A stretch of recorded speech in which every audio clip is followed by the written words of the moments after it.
بسم الله الرحمن الرحیم. مصطفی چگینی هستم، کارشناس شبکه و امنیت از تیم امنیتی CBN. با دوره آموزشی CCNA از شرکت سیسکو در خدمت شماییم. برای شروع دوره های شرکت سیسکو بیس کارمون رو از دوره CCNA یا همون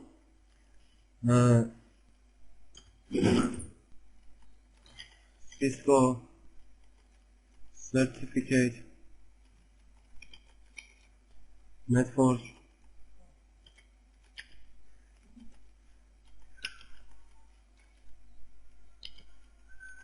Associate هستش شروع میکنیم که توی ایران مخففش میشه به کاردان شبکه.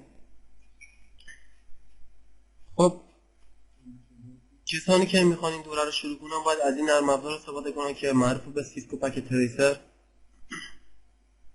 که از طرف خود شرکت سیسکو طراحی و تولید شده و توسعه داده میشه. ابزارهای کارمون رو توی دوره یاد میگیریم. دوره ما حدود 57 تا لابراتوار میشه که تمام لابراتوارهای آموزشیمون به صورت کاملا عملی و کاربردیه. واسه پیش نیاز دورمون حتما باید دوره نتورک پلاس رو از شرکت کامپتیا گذرونده باشیم. اگه کسانی که میخوان این دوره رو شروع کنن از مفاهیم شبکه برخوردار نیستن میتونن از سایت aparat.com/mustafa_chegeni برن توی شبکه و فیلم های دوره نتورک پلاس رو ببینن. حتما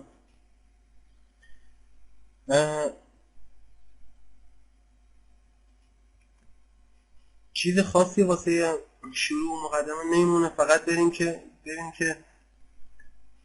در مورد دوره مهندسی شبکه همون CCNA یکم توضیح بدیم.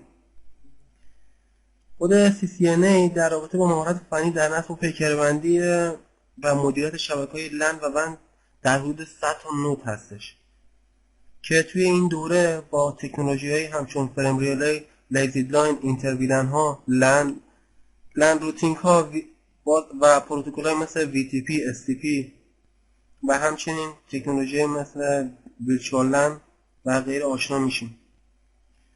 در حقیقت کسی که CCNA رو میگذرونه باید یک سری قابلیت‌ها و مفاهیم رو بلد باشه که اون فرد رو نسبت به افراد دیگه خاص میکنه که این مفاهیم عبارتن از نصب و راه‌اندازی دستگاه‌های روتر و سویچ برای یک شبکه لند و وند، ABOV شبکه، افزایش کاری و مدیریت شبکه، افزایش امنیت شبکه، پشتیبانی از شبکه. خب واسه اقصا CCNA اعمالی هستن که ما باید انجام بدیم. اینی که خود 2 تا کتاب هستن به اسم ICND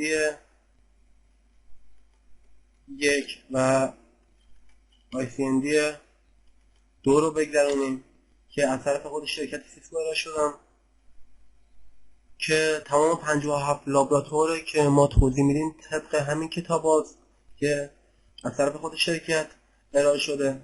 آموزش کار با نرم افزارم توی دوره یاد میگیریم و در جلسات بعد شروع میکنیم که دوره رو استارت بزنیم. امیدوارم که لحظات خوبی داشته باشید. خسته نباشید و خدا نگهدار.